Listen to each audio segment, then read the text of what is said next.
Ngayong araw guys, napansin nga pala ni Baron na medyo dumudumi-dumi na nga pala tong aircon ni Lokbu. Kaya naisipan niya agad guys na i-maintenance at linisan. At syempre, magluluto na nga rin pala kami ngayon guys ang bago namin natutunang recipe na square tofu. Grabe, napakasarap pala na ito guys. Kaya tamang food trip na naman ng mga itik.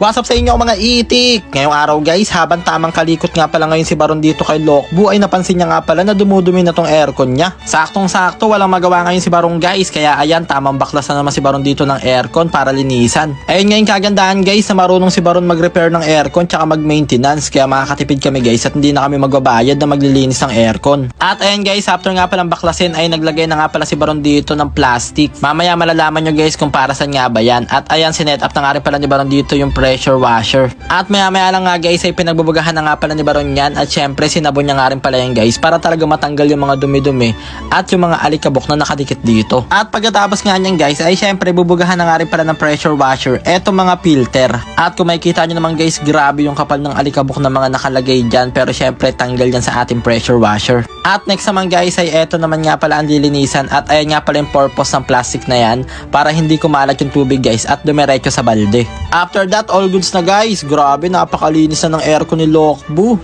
Baka Baron yan. Kaya ayan guys, pinagkakabit na nga rin pala ngayon ni Baron yung mga cover at ayan mga filter. Syempre pinaglalagay na yan. Grabe, parang brand new na ulit guys. Kaya kayo guys, kung meron din kayong aircon sa inyong mga tahanan, ay panatilihin natin guys na pinapa-maintenance yan or pinapalinis para hindi siya masira at hindi siya mag-cause ng accidents. At by the way nga pala guys, pati nga pala yung outdoor neto ay nilinis na nga rin pala to ni Baron. Hindi nga lang pala namin napakita sa video. Kaya ayan na nga guys, all goods na. Isa na namang sanitized customer. At ayun na nga guys, dahil malinis na yung aircon, nilinis ni paring Baron, ipagluluto ko ngayon siya ng paborito kong square tofu. Yan. Ito nga pala ang aking lulutuin ngayon. Yun, saktong-sakto, meron pa kaming tira na mga tokwa nung nakaraan pa to guys eh. Yan, tokwa. So, kailangan natin ng lemon, kailangan din natin ng egg, kailangan natin ng mayonnaise, yan. So, kailangan natin ng, kailangan natin ito guys. Siyempre, kailangan din natin ito guys. Garlic, chili garlic.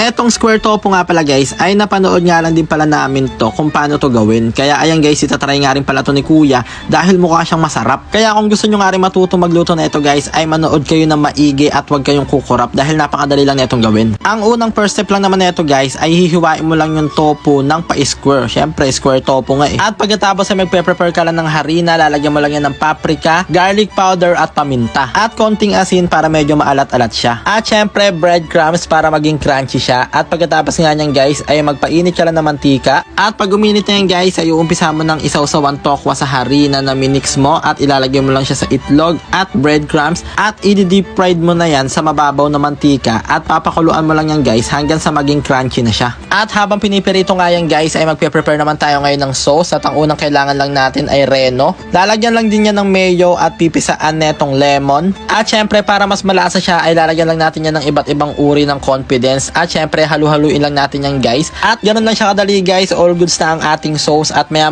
lang saktong-sakto at luto na nga rin pala tong ating square tofu. Kaya paghahaluin na natin yan guys, kaya ayan hinango na nga pala namin siya at syempre ipiplatings natin yan para masarap siyang pagmasdan. Grabe, tignan nyo naman guys, grabe, para nakapagtapos talaga ng funerary arts yung nagpe-prepare ng platings. At syempre ito pa magpapasarap dyan, isang kutsara ng chili oil para meron siyang konting sipa ng tadyak. Kaya ayun na nga guys, tikiman time na. Grabe, mukhang masarap nga talaga tong square tofu. Kaya tamang food trip na naman ng mga itik. At ang honest review nga pala namin ngayon guys sa recipe namin na to ay masarap nga talaga siya guys at pwede siyang gawing ulam. Kaya subukan nyo na rin itry to guys dahil napaka-solid neto at pwede talaga siyang pang ulam dahil budget meal lang siya. Kaya ayan guys, papatikimin na nga rin pala namin dito ang aming mga tito na si Tito Mar at si Plantito Mer. At tignan nyo naman guys, grabe, ang galing talaga ni Plantito Mer mag-chopstick. At mukhang nagustuhan nga rin pala to nila Plantito Mer guys at nasatisfied sila dahil nasahin na naman namin ngayon yung 4 minutes ng buhay nyo. Maraming salamat sa panonood guys. I love you all. Mwah!